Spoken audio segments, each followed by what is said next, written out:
Bienvenidos a otra serie de estudios sobre las profecías del fin. En esta oportunidad nosotros vamos a considerar el tema ¿cómo sabemos que vivimos en el tiempo final? Hace un tiempito atrás, apenas unos meses desde ahora, me entrevistaban en una radio al sur de la provincia de Santa Fe, en Argentina. Y el periodista me hizo la pregunta, ¿cómo podemos saber, cómo usted puede saber que vivimos en la época final? ¿Acaso Dios no puede arrepentirse de castigar al mundo como se arrepintió en ocasiones anteriores también? Sí, por supuesto. Dios puede arrepentirse en un sentido diferente a lo que lo hacemos nosotros los seres humanos. Dios promete que va a dar bendición. En el libro de Deuteronomios, a través de Moisés, dio bendiciones y maldiciones. A través del profeta Jeremías y otros profetas más, Dios mostró que cuando Dios dice al justo que le va a dar bendición y el justo confiado en esa bendición comienza a obrar mal, entonces Dios se arrepiente del bien que había pensado hacerle y ahora va a hacerle mal, va a darle un castigo.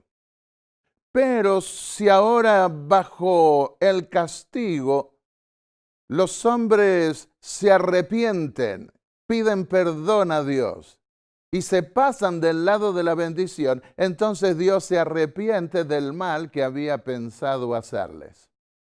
Esa palabra arrepentimiento en Dios es una especie de antropomorfismo, según lo expresan los teólogos hoy. Una adaptación del pensamiento de Dios al lenguaje humano y que en el caso de Dios tiene que ver con circunstancias y relaciones no necesariamente y no realmente de parecer, porque es el hombre el que realmente cambia y Dios lo que hace es dar bendición bajo la obediencia y maldición bajo la desobediencia. Pero hubo generaciones en el pasado que creyeron que podía venir el fin en sus días. Cuando cayó el Imperio Romano, pensaron algunos que se acercaba el fin del mundo. Cuando terminó el primer milenio, pensaron algunos que vendría el fin del mundo.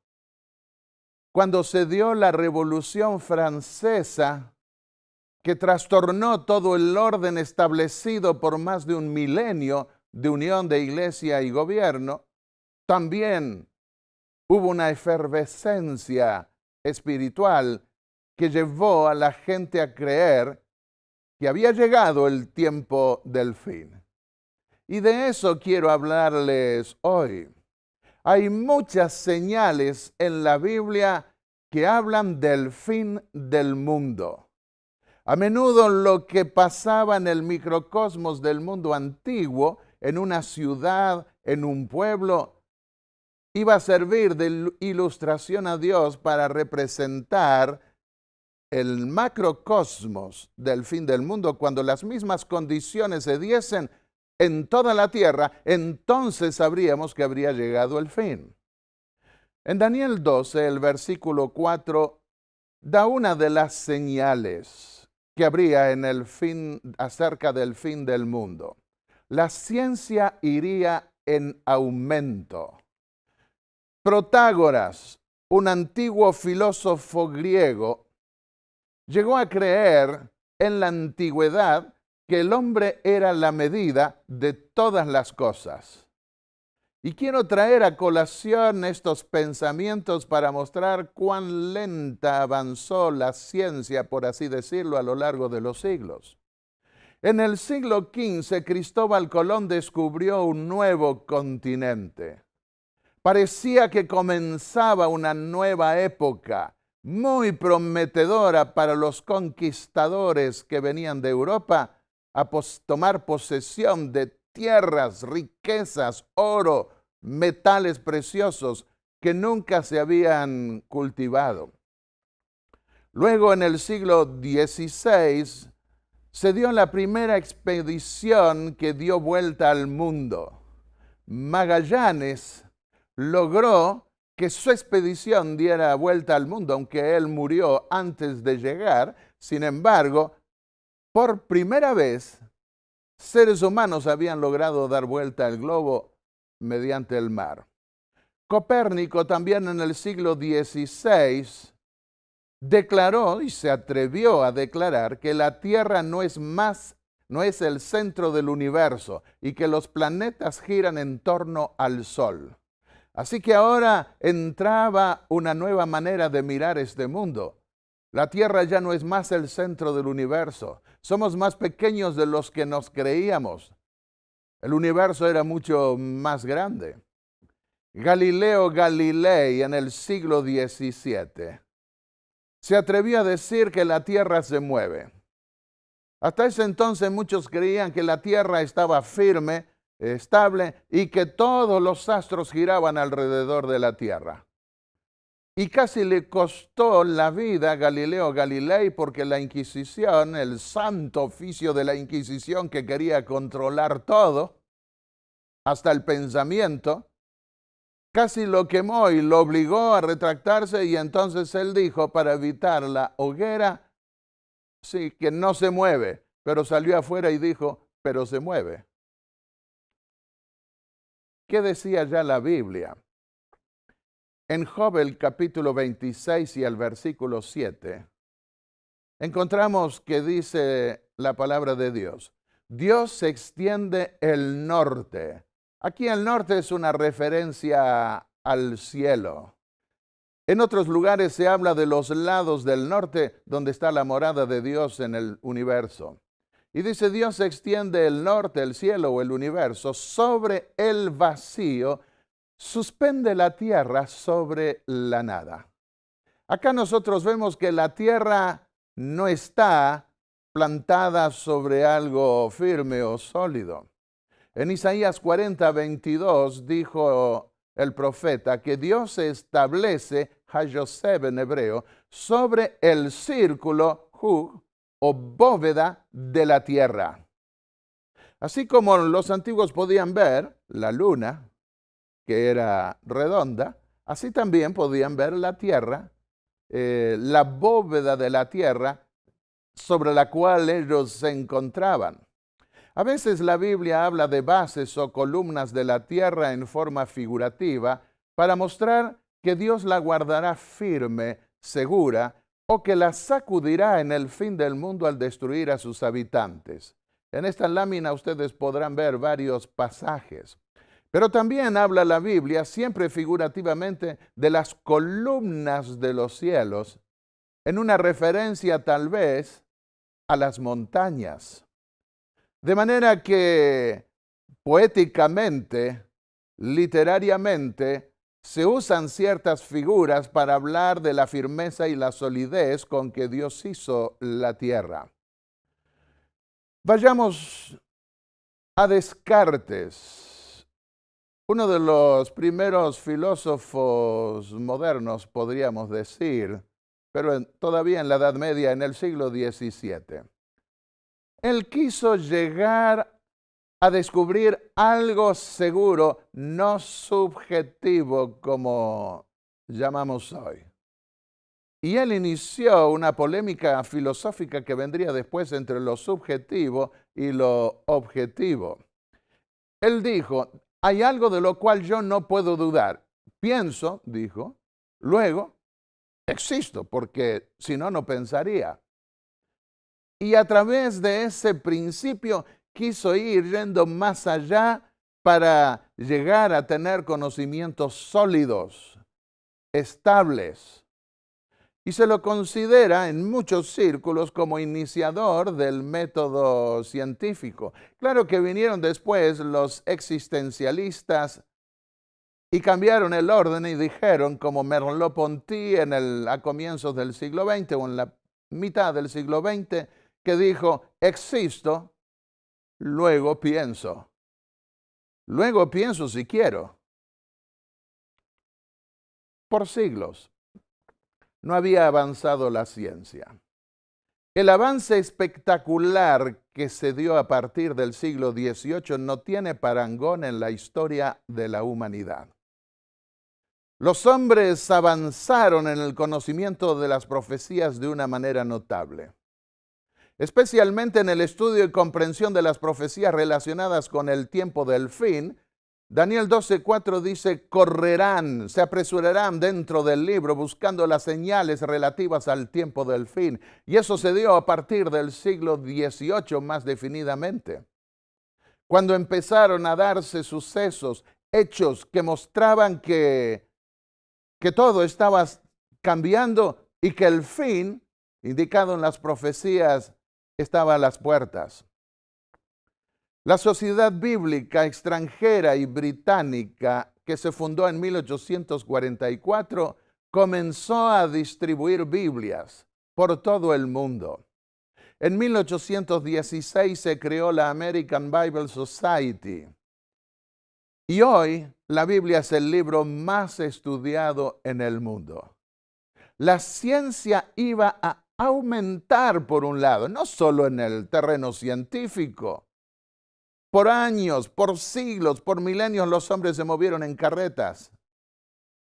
Hoy se mueven en naves espaciales incluso, y en un espacio corto comparado con el resto del mundo. Con respecto a la Biblia, se ha avanzado mucho también en el conocimiento de la palabra de Dios gracias a su distribución, pero también hay tinieblas espirituales que han hecho retroceder el péndulo hacia lo negativo.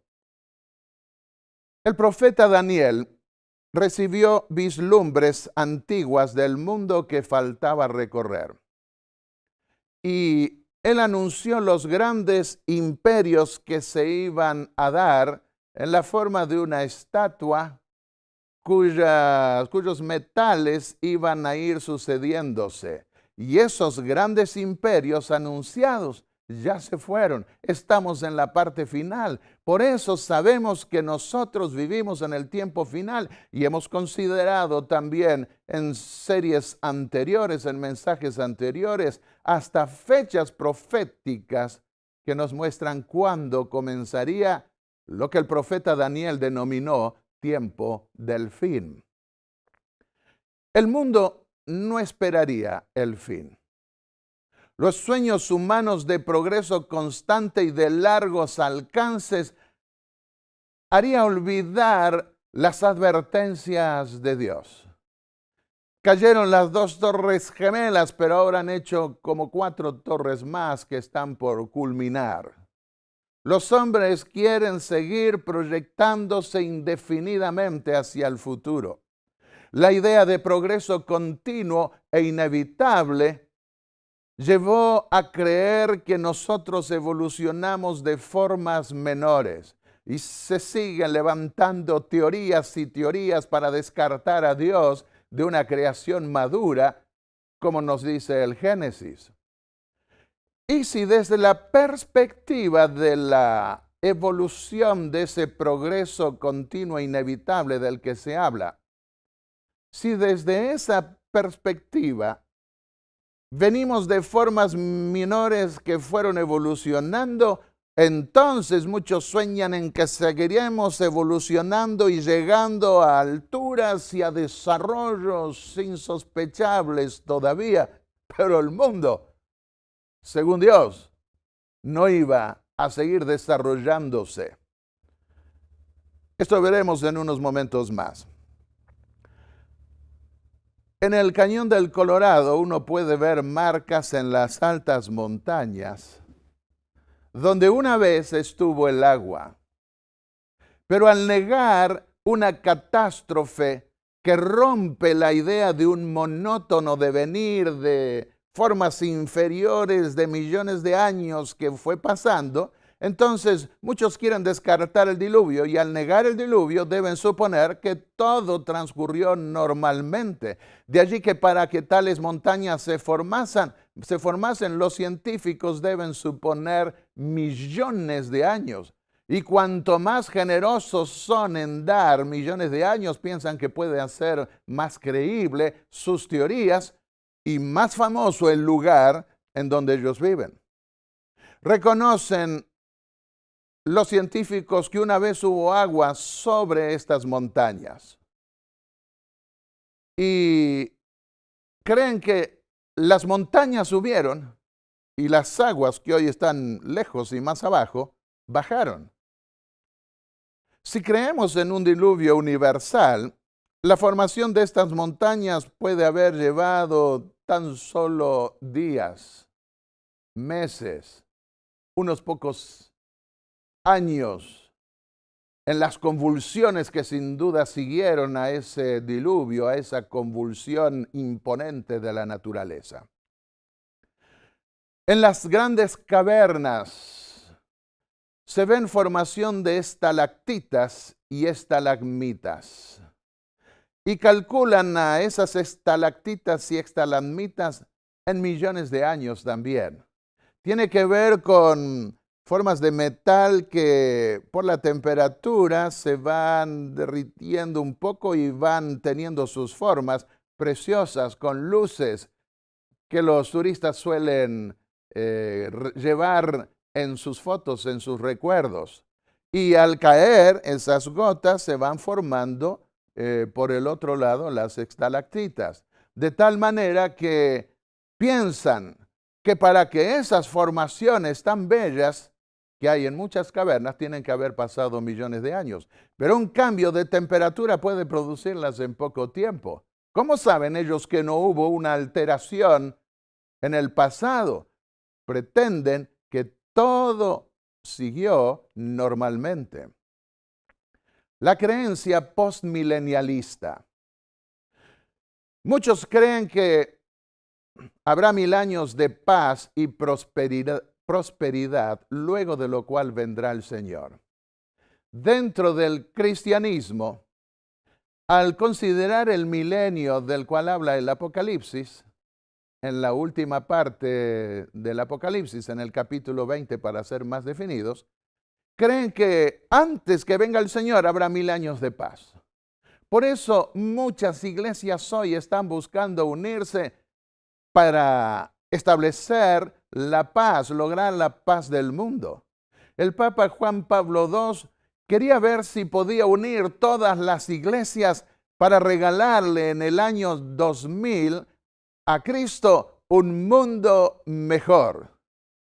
Algo equivalente a pretender que el mundo se vuelva mejor para decirle a Cristo cuando venga, para que Cristo pueda decir cuando venga, bien chicos, ahora se están portando bien, ahora voy a venir para vivir junto con ustedes. Pero la Biblia nos habla de un catastrofismo. No hay solamente desarrollo, no podemos negar que el hombre, que la ciencia ha aumentado. La Biblia anticipaba que la ciencia iba a aumentar, pero iba a haber también un catastrofismo, una decadencia, que se conoce como ley de entropía en muchos aspectos. Veamos lo que dijo el apóstol Pedro, 2 Pedro 3, versículos 3 al 7.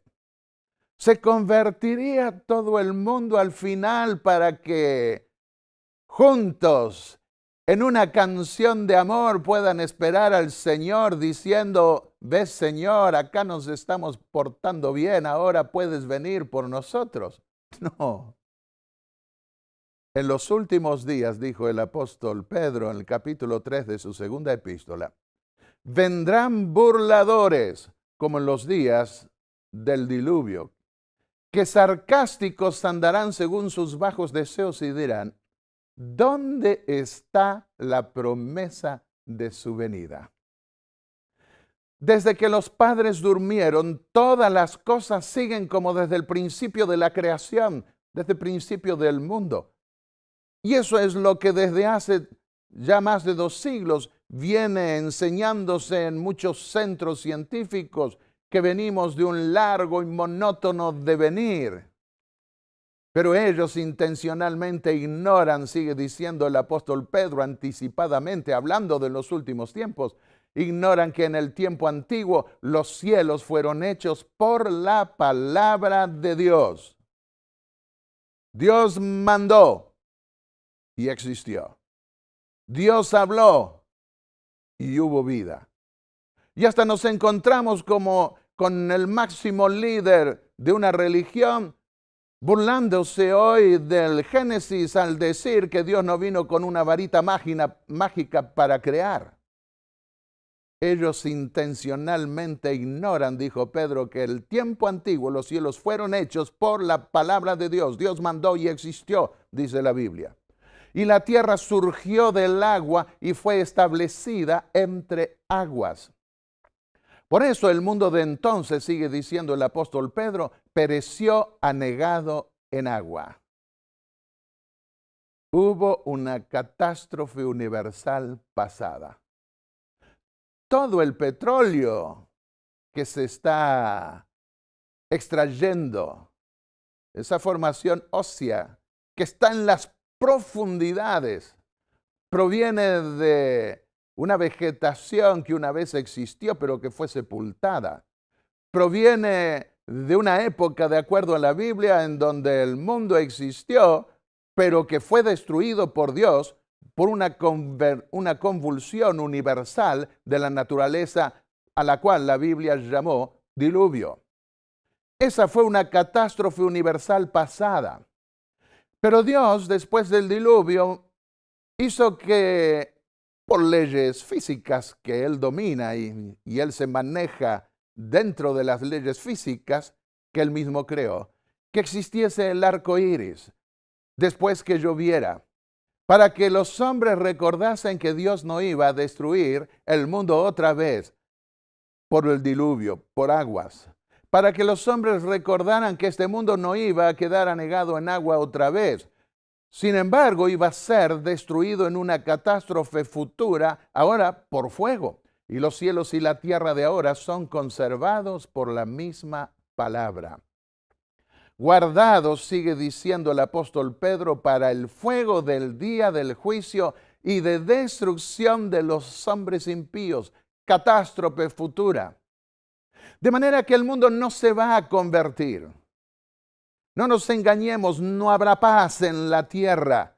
Podrá haber momentos de paz, podrá haber momentos de alivio, pero las cosas irán de mal en peor, se nos dice.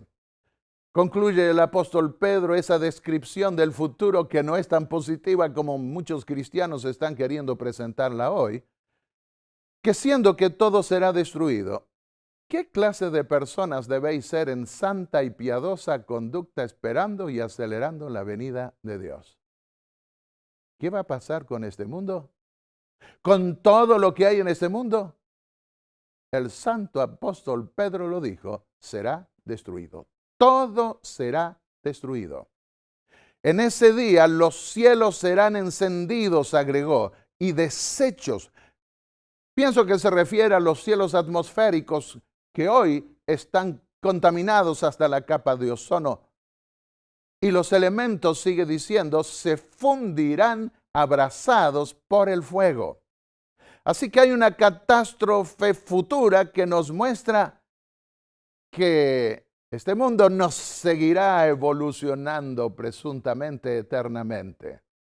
Que en este mundo la ciencia no aumentará hasta el infinito, habrá un límite.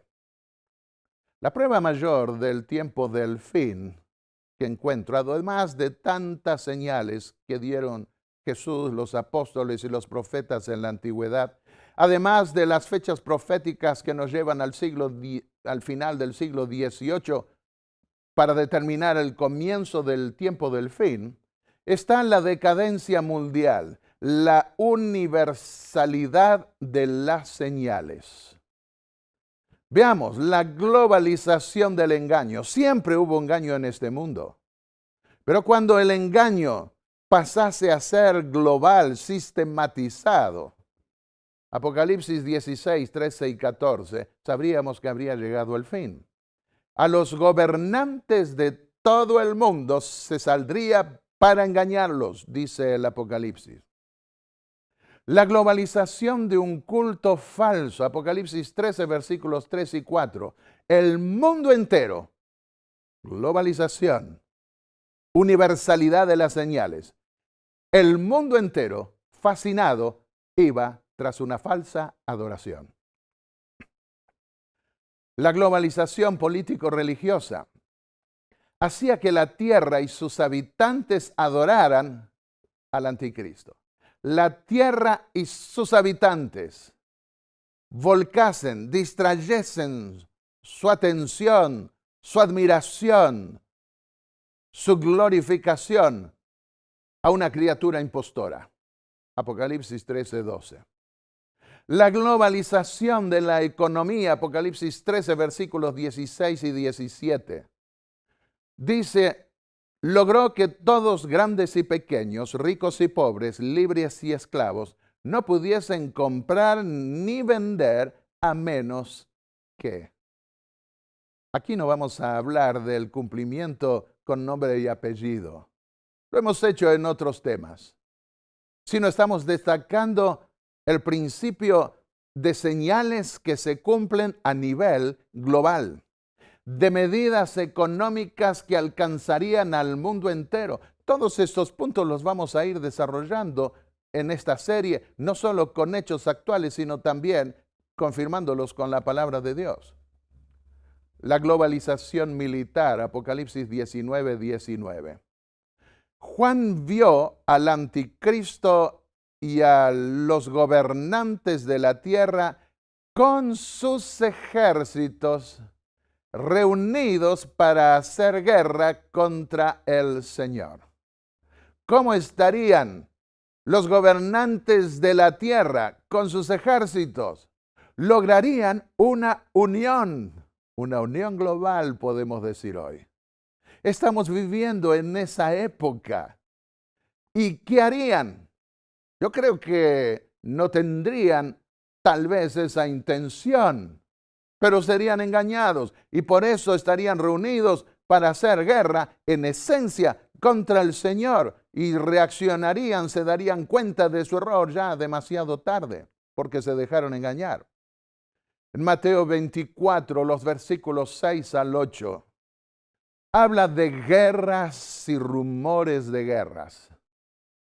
Especialmente el versículo 4 y el 14.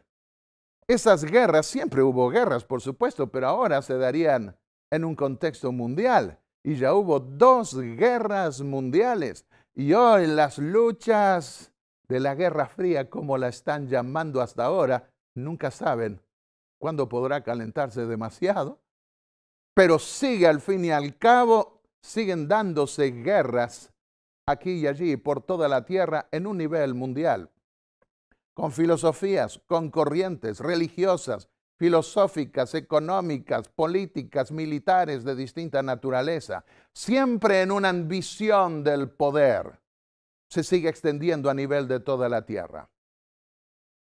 La globalización de la violencia. Esto es algo que está sacudiendo terriblemente hoy a la humanidad. ¿Qué dijo Jesús? En el Evangelio de San Mateo, el capítulo 24, el versículo 37, dijo que el fin del mundo sería como en los días de Noé. Como cuando ocurrió esa catástrofe pasada, que se burlaban de Noé cuando advertía que este mundo iba a ser destruido. Decían, no, todo siempre estuvo igual, que vaya a haber un diluvio. Nunca ocurrió eso. Aparentemente no había llovido sobre la tierra. El sistema de regadío que Dios había establecido, según el Génesis, era diferente al de hoy. Más convulsionado hoy, por supuesto. Y sería en el fin del mundo como en los días de Noé, que la gente diría, pero si siempre todo transcurrió igual y se está anunciando el fin del mundo y el fin del mundo todavía no viene, pero vendrá. ¿Qué dice Génesis, el capítulo 6 y 11? Antes del diluvio, ¿cómo estaba la tierra? La tierra estaba corrompida. Está corrompida hoy la tierra. Necesitamos hablar, dar detalles. Corrompida y llena de violencia.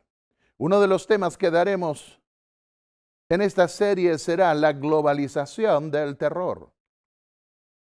Los hombres, dijo Jesús en Lucas 21, versículos 25 y 26, los hombres desfallecerán por el temor y la ansiedad de lo que vendrá sobre la tierra. La globalización del terror. Desfallecerán. ¿Cuántos están angustiados? El terrorismo está llevando a las naciones a buscar control de toda naturaleza para evitar que esos hechos de violencia irrefrenables puedan encontrar un cauce, acabando con la vida de miles y hasta de millones de personas, como ocurrió en guerras anteriores. Y yo creo que los gobernantes que buscan controlar eso están haciendo lo mejor que pueden, pero no saben la naturaleza de los eventos que se están dando, los poderes espirituales invisibles que están obrando y que a menos que la humanidad se convirtiese a Dios, nunca podrán controlar. Preludios del fin. La caída de las Torres Gemelas produjo lo que se conoció como la guerra contra el terror. Sacudió al mundo cuando esas dos torres magistrales, toda una obra extraordinaria que llamaba la atención del mundo, se vinieron abajo debido al terrorismo musulmán. ¿Qué decía el apóstol Pablo? Habría un desarrollo, una evolución, un arreglo del mundo donde las naciones entrarían en paz, las religiones también harían una canción de amor, de unidad. Dice la Biblia que vendrían tiempos peligrosos. Y cuidado con esas uniones políticas, religiosas, económicas para controlar el mundo entero, porque detrás de eso también habría mucho engaño, terrorismo, violencia, decadencia moral. De eso nos habla la palabra de Dios. ¿Qué cuadro presentó para el tiempo final el apóstol Pablo escribiendo a su discípulo Timoteo en su segunda epístola? Capítulo 3, versículos 1 al 5. En los últimos días vendrán tiempos peligrosos. ¿Qué? ¿Pero acaso no va a haber un milenio de paz? Eso no es lo que dice la Biblia. Sí, va a haber un milenio de paz, pero en el cielo y en la tierra, cuando ocurra el milenio, todo va a estar destruido. Lo veremos en un momento más. Habrá hombres amantes de sí mismos, avaros, vanagloriosos, soberbios, blasfemos, desobedientes a los padres, ingratos, impíos, sin afecto natural, desleales, calumniadores, intemperantes, crueles, aborrecedores de lo bueno, traidores, arrebatados, infatuados, amantes de los placeres más que de Dios.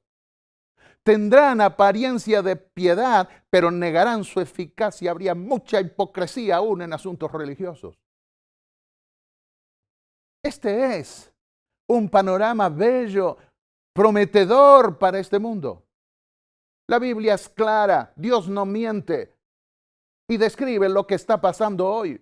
Y aunque tengan los hombres las mejores intenciones para arreglar los problemas humanos, y aunque las religiones quieran unirse para ayudar a arreglar esos problemas humanos y quieran hacerlo de la mejor manera, serán engañados, porque eso no es lo que dice la palabra de Dios.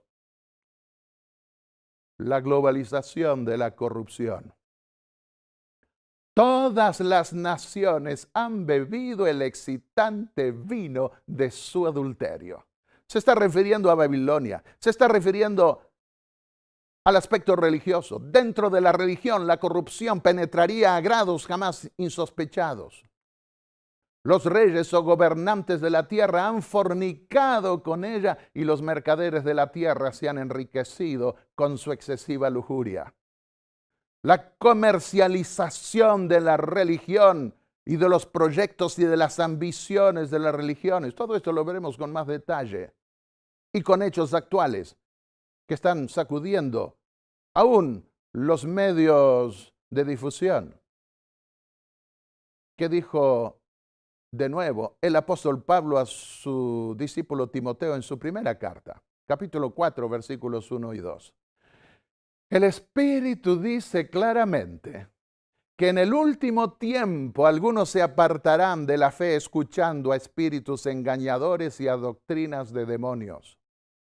Con hipocresía hablarán mentira, teniendo cauterizada la conciencia. Cuidado que no se cauterice nuestra conciencia, porque podemos nosotros caer también bajo el mismo engaño. Mi querido amigo que me escuchas, tienes que despertar tu conciencia y la puedes despertar solo con la palabra de Dios y con oración. Pedirle a Dios que ilumine tu mente, porque esto es cuestión de vida o muerte. Esto es cuestión de vida eterna o pérdida eterna. No todo el mundo se convertirá, eso está claro en la Biblia. El trigo y la cizaña permanecerán juntos hasta el fin. Mateo el capítulo 13, versículos 24 al 30. ¿Qué dijo Jesús en la parábola del trigo y de la cizaña? Que permanecerían juntos hasta la cosecha final, y entonces Dios apartaría la cizaña y la quemaría en el fuego, y el trigo lo llevaría a su granero celestial. ¿Somos trigo o somos cizaña? Eso lo puedes saber solo cuando avivas tu conciencia estudiando la palabra de Dios y orando con oración, pidiendo sabiduría divina. Mirad por vosotros mismos, dijo Jesús, Lucas 21, versículos 34 al 36. Mirad por vosotros mismos que vuestro corazón no se cargue de glotonería y embriaguez y de las preocupaciones de esta vida, y aquel día venga de repente sobre vosotros, porque como un lazo vendrá sobre todos los habitantes de la tierra.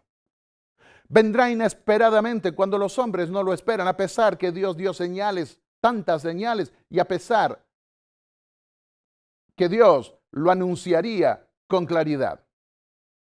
Vendrá como un lazo. El caballo corre, piensa que escapa del domador y tira el lazo y hace... Y cuando quiso darse cuenta, quedó atrapado.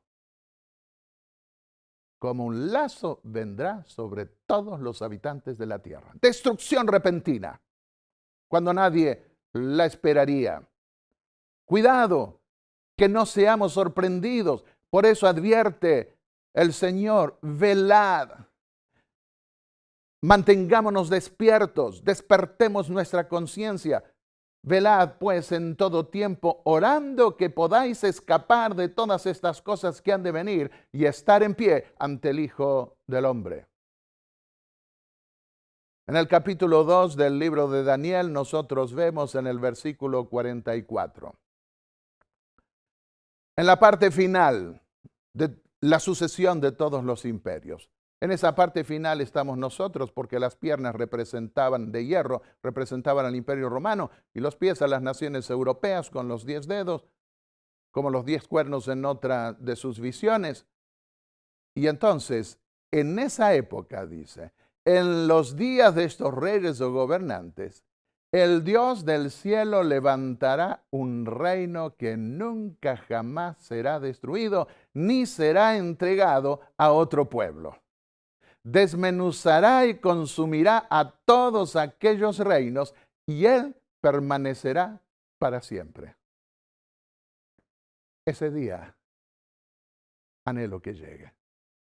Estamos cansados de gobernantes humanos que en su primer momento buscan hacer lo mejor que pueden y terminan mal porque no pueden hacer todo lo que quisieran hacer. Pero llegará el día en que todo esto pasará, será destruido. Esos reinos no existirán más. No existirán los países organizados como lo están hoy. No existirán gobiernos, ni ciudades, ni sistemas de gobierno como los que existen hoy, porque todo será destruido y solo el reino de Dios perdurará con aquellos que habrán aceptado los principios de su reino que están enmarcados en los 10 mandamientos. La venida universal y repentina de Jesús vendrá a toda la tierra, dice Mateo 24, 27. Porque como el relámpago que sale del oriente y se muestra hasta el occidente.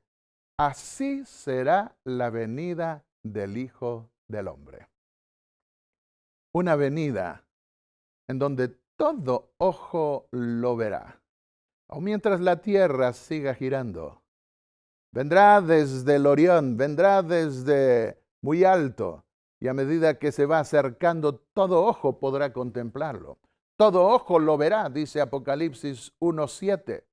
Habrá ojos de ira, habrá ojos de odio, habrá ojos de angustia, habrá ojos de desesperación, pero también habrá ojos de amor y de éxtasis que dirán, este es nuestro Dios, le hemos esperado y Él nos salvará. Nos gozaremos y nos alegraremos en su salvación. Mateo 24:30, Jesús lo dijo. Entonces aparecerá en el cielo la señal del Hijo del Hombre. Y todas las naciones de la tierra se lamentarán y verán al Hijo del Hombre que viene sobre las nubes del cielo con gran poder y grande majestad. ¿Por qué todas las naciones de la tierra van a lamentar la venida del Señor? ¿Acaso no piensan muchos cristianos hoy, muchas iglesias que buscan unirse para salvar al mundo como pretenden? ¿Acaso no piensan que este mundo se va a convertir? Por eso se están buscando la unión. ¿Por qué entonces lamentarán la venida del Señor? Porque no habrán estado preparados. Nosotros somos premilenialistas. La creencia premilenialista que tenemos los adventistas y la compartimos con algunos otros evangélicos es que el Señor vendrá para comenzar el milenio que será de paz en el cielo, en la casa de Dios. La tierra quedará durante todo ese tiempo destruida. Pero tenemos que seguir. La globalización de la predicación final, Mateo 24, versículo 14. Dijo Jesús, este evangelio del reino será predicado en México. ¿Será predicado en México? Sí, por supuesto. Una vez me preguntó alguien en Coatzacoalcos, en México, cuando estaba dando conferencias, ¿dónde está México en la profecía?, me preguntó. Y por unos momentos pensé, ¿qué le respondo a este mexicano que ama su país? Y le dije, ¿está México en la profecía?, me preguntó.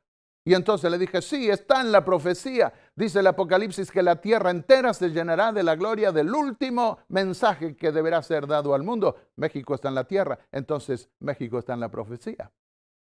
Y al hablar de México podríamos hablar de Argentina y podríamos hablar de Brasil y de Estados Unidos y de Francia y de Alemania y de cualquier otro país del mundo. Este evangelio del reino será predicado en todo el mundo, dijo Jesús, por testimonio a todas las naciones. Y entonces vendrá el fin. No significa que todas las naciones se van a convertir porque van a lamentar la venida del Señor. No significa que todas las naciones se van a convertir porque Daniel en el capítulo 2 dice que Dios va a venir a destruir todos los reinos o gobiernos o sistemas de gobiernos de este mundo. Aquí nos habla de la predicación que llegará a muchos porque Dios está juntando un ramillero precioso de gente de toda lengua, de toda nación, de todo pueblo, que se salvará y formará parte del reino de Dios. Vivimos en la época de la venida del Señor. Querido hermano, querido amigo y amiga que me escuchas, preparémonos, porque el Señor está cerca. ¿Cómo podemos saber que vivimos en el tiempo del fin? Porque las señales son claras, inequívocas. Y estamos en una época, en un momento en que esas señales se están cumpliendo a nivel universal, mundial, global, para usar los términos que hoy más se usan para describir nuestra época actual. ¿Quieres prepararte? Yo te insto que inclines tu rostro junto conmigo para pedir la dirección del Señor. Padre y Dios Santo que estás en los cielos, gracias porque En tu palabra nos has dejado señales claras que nos permiten saber en qué época estamos viviendo. Nosotros queremos prepararnos para la crisis final que está por aquejar y está ya aquejando a la humanidad. Y por sobre todas las cosas queremos prepararnos para vivir en tu reino eterno. En primer lugar, sabemos que debemos confesar nuestras faltas, pedir perdón por nuestros pecados e invocar el nombre de Jesús, nuestro Salvador, para perdón de los pecados y para poder estar en armonía contigo y con tu santa ley. Danos también tu espíritu para poder vencer, para aprender, irnos desarrollando, aprender a guardar tu ley, a ir creciendo en la santidad, porque queremos formar parte de ese reino eterno en la compañía de tus santos ángeles y con el gozo de saber que podremos verte cara a cara. Danos la victoria, te lo pedimos en el nombre de Jesús, nuestro Salvador. Amén.